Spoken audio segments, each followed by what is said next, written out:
So a few days ago, I made my very first vlog, and in it, I said this. Recently, I've gone hooked up with a guy who's been kind of in and out of the industry, and this individual wants to start something new. That job I'm talking about, I'm no longer working that job. I quit that job, and I'm gonna tell you why. My name is... Now I feel like the best way to tell this story is simply just to tell it in chronological order as everything happened. So this story starts about 4 weeks ago. I was going through a bit of a lull where I wasn't really working any jobs, and all I was really doing was producing YouTube videos and hanging out with friends. So I took my resume and basically threw it at any job opportunity that falls kinda within my expertise. If I recall correctly, the original job posting was an unpaid internship at a small production company that was willing to build itself up. Now, I only learned about that after I got offered an interview because again, I was just throwing my resume left, right, and center. I didn't really care what jobs I was applying for. I was just applying for pretty much anything.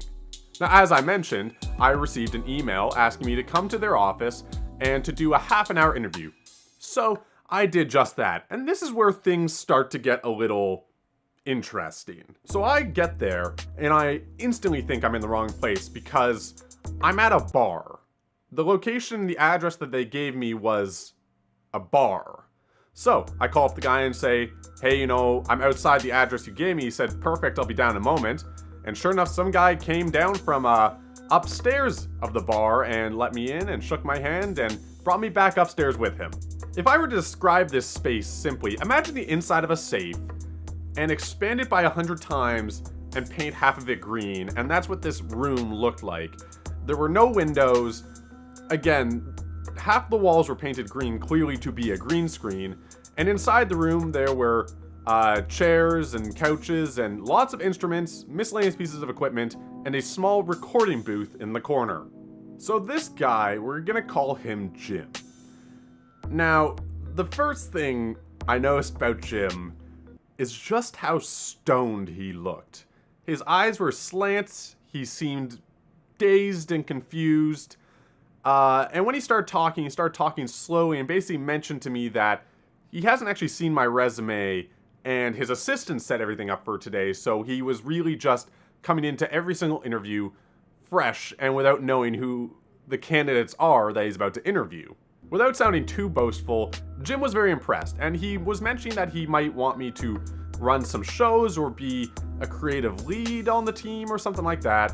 And he was showing me around the space and showing me basically the equipment he had, and he showed me these two cameras. For example, he had two cameras, and we went up to them and they were bigger cameras than the thing I had, and he mentioned that they shoot 4K. And I had no reason not to believe him, clearly they look more expensive than my camera was. They have lenses that are attachable. As well, he said he had things like lavalier microphones, wireless lavalier microphones, I should say, different lenses, lots of different mics, lots of lights. So I was a little bit excited about it. Clearly we had a very good interview. Jim was very impressed. He seemed to have really kind of interesting, cool equipment, and he wanted me to be a central player in what he was creating, even though I didn't really understand what he was creating. The one last thing I want to mention about this is when he mentioned that I would be maybe a little bit more central, I said, well, that's great, but I'm not going to be doing this for free. And he basically said, oh no, if you take on this role, you will be paid something, and we will discuss that at a later date. And I kind of said, okay, that works for me. We don't have to do this right now. We can do this at some other point. I leave, come home. A few days later, I go into my week-long PA job, and after that job, on the Monday, I receive an email saying, hey, I would like to hire you. Could you please come in Tuesday for a group meeting?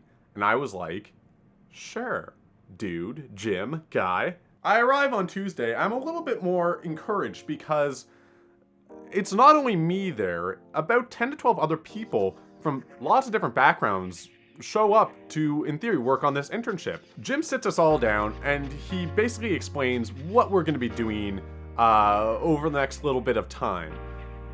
Jim wants to work on a film. He has this script in development, he's looking to get funding, but he also has all these side projects with artists and models and restaurants and different groups around Toronto, and he wants us to create a YouTube channel where we run different shows around all of these different clients and all these different people that he knows. And I'm like, cool, but what is my role here? You know, I was still a little bit unsure as to, you know, what I was gonna be doing or what my job specifically was gonna be in this whole ordeal. And he tells me that I am actually gonna be the creative director on a show about artists and cultural icons in Toronto. I get to run the show the way I want to. You know, this sounds like a really good deal for me. And to put the cherry on top of my excitement, I was told I could host the show. So not only could I run the show, I could be in front of the camera. I could, you know, use this YouTube experience and this YouTube vlogging experience that I have gained to actually be on my own show and run my own show. You know, you don't get opportunities like that often. And just because this is an important detail later, this was what my idea for the show was gonna be, and this is what we discussed on this Tuesday. The show was gonna be 10 minutes and released every week. What would happen was, I would be given a client, whether it be a restaurant or a musician or some sort of cultural thing that's happening in the city. I would work with that client because if a client's paying for a video, of course they want the things that all clients want in a video. You know, they want to talk about what makes them special, a little bit about their history, some cool facts about them, where to find them, how to find them. So if we're doing 10 minutes, there's a minute introduction and a minute outro. Doing all the things the client wants, like all of those nitty-gritty, just making the client happy stuff, should take about 3 to 4 minutes. So that leaves me 5 to 4 minutes to do creative things on my show. You know, give the client challenges, do something fun with the client, you know, bring them somewhere. You know, there's lots of possibilities, and I could work with each client and figure out something fun and interesting to do to set this show apart from just a boring interview style show. This is how I pitched this show to Jim, and for the most part, he was like, sure, you can do that. You know, I want to focus on the film, but I'm gonna let you have control over this show. Lastly, another thing that I would be in charge of along with this show would be creating client promotional material. So let's say, for example, an artist wants to try to get a grant from the government. I would create a short 1 to 2 minute video for that client or for that artist that is basically that interview style stuff, but just as a very much more contained video for their own purposes. And that's something I was happy to do if I got to run my own show. And again, as far as I'm aware, Jim was cool with this. I feel like I'm doing a lot of like foreshadowing or foreboding with the way I'm saying this. I mean, you know it goes to shit, right? You know that. So I leave, but I'm told he wants me back Thursday because he needs someone to do a smaller job. So I come back Thursday and he gets me to learn how to use a TriCaster, which is basically just a streaming machine. And he has me stream an open mic night at the bar that his studio is on top of, because I guess he works very closely with them.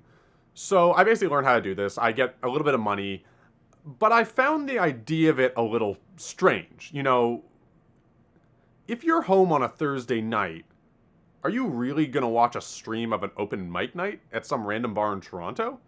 I don't think so.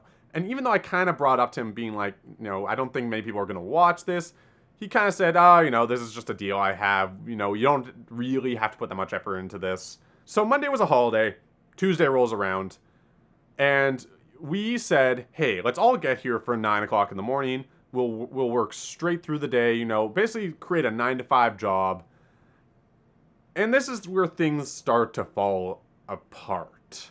Over the weekend, we had been emailing everyone saying, please come on Tuesday. We're going to be doing 9 to 5. There were 2 people of the 10 to 12 who said that they could not make it Tuesday. Fine. That should still mean 8 to 10 people should be showing up.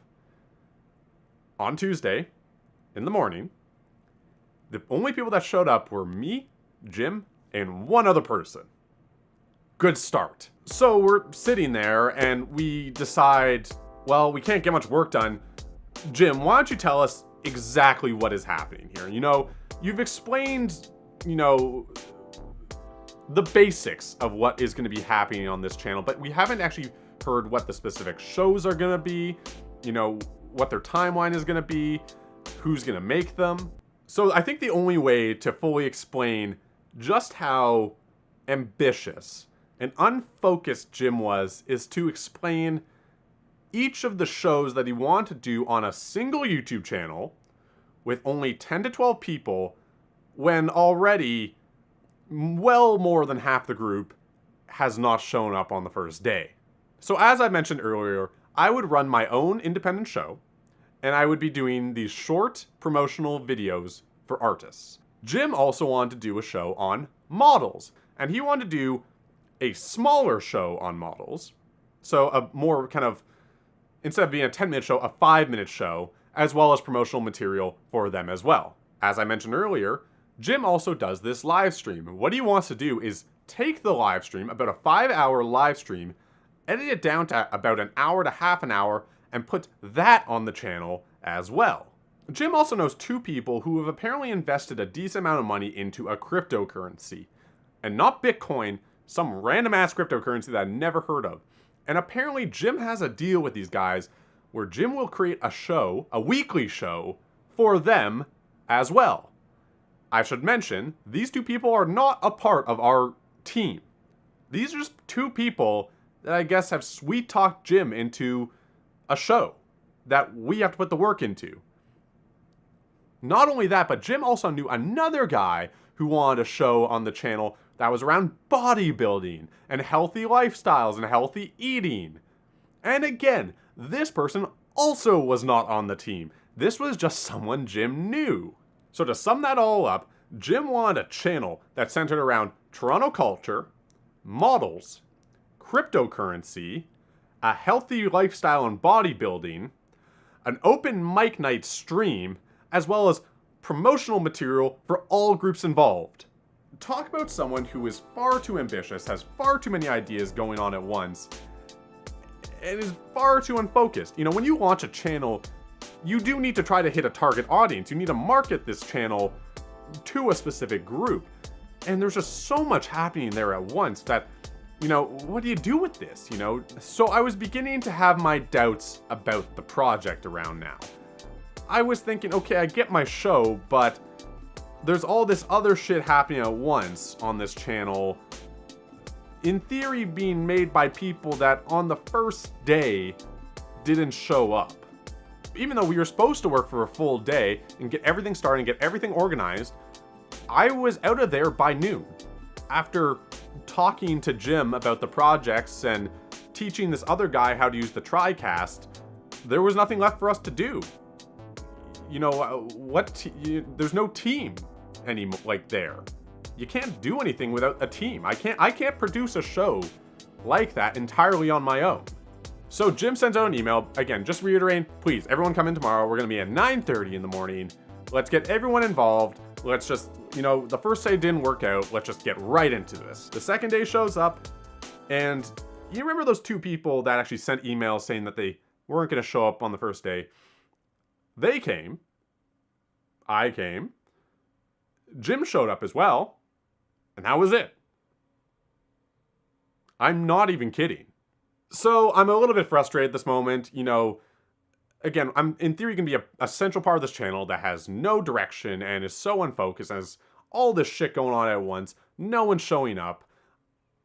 And this is where 3 things that were said that day really put the final nails into the coffin of this job. The first being, I asked Jim a bit again about payment. Jim basically dodged the question as best he could, saying, I will be paid on a project-to-project basis based off the client's money. So there would be some overhead, which makes sense, and he would get a portion of the money for setting everything up and for letting me use his equipment, yada yada. But he never told me, or even gave me an estimate as to how much I would be paid and my team would be paid for doing this project. Someone who dodges those questions and doesn't give you a straight answer, expect to be paid very little. The second thing that really soured this whole thing was, I said to him, I want to take a closer look at all your equipment. You know, I have only really had very surface level experience with the equipment, basically from doing that one live stream. I want you to pool all of your equipment together, put it in the middle of this room, and I want to see exactly what I can use. So he pools all of his equipment, and it's worse than my equipment. Like a lot worse than my equipment. For example, he said he had 2 cameras that shoot 4K. Those cameras don't shoot 4K. He said he had a bunch of lenses. He has 1 zoom lens, as well as 2 prime lenses. And the prime lenses are a 14mm, which is a super wide, and an 85, which is a telephoto. He doesn't even have a 50mm lens, which is the basic lens you should have. He said he had wireless lavalier microphones. He doesn't. He had 2 shotgun microphones that are, again, worse than the microphone I have. The 2 things he did have were lots of tripods and lots of different lights.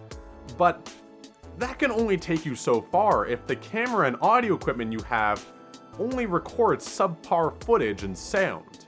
The third thing that really got me, and really did just...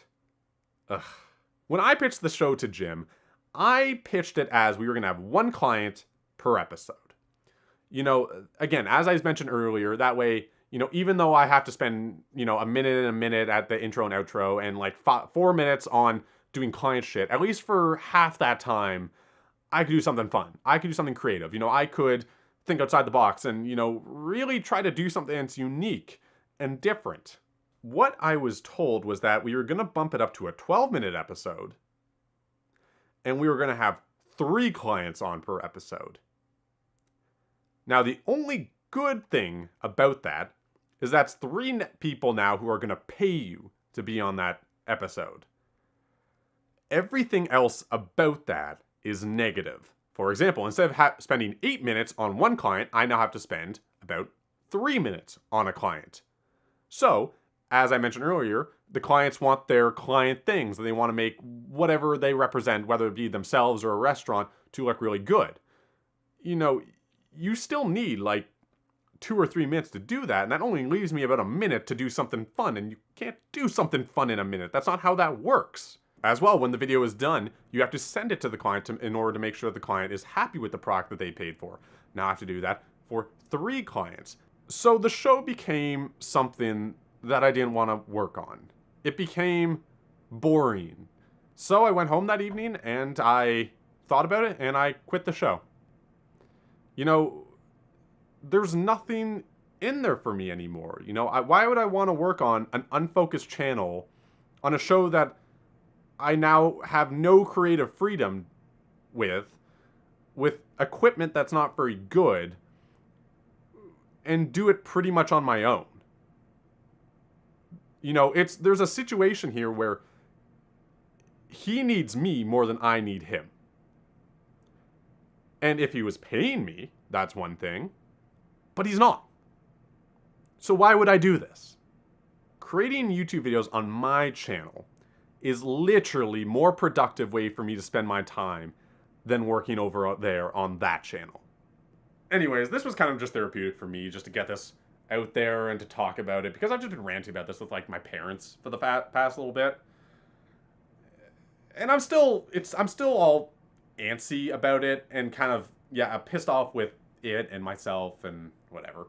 I mean, these things happen. Like, you definitely don't have to be like, oh, Chris, it's fine, you know, it's not your fault. I know it's not my fault. I'm an adult. I know that. It's more just the feeling will fade, but it's here for now. Anyways, that's it. I hope you enjoyed my second vlog. This one's a bit of an interesting one because it's an interesting story, but yeah, I'll be back to creating videos regularly soon. I should probably frame myself so I can.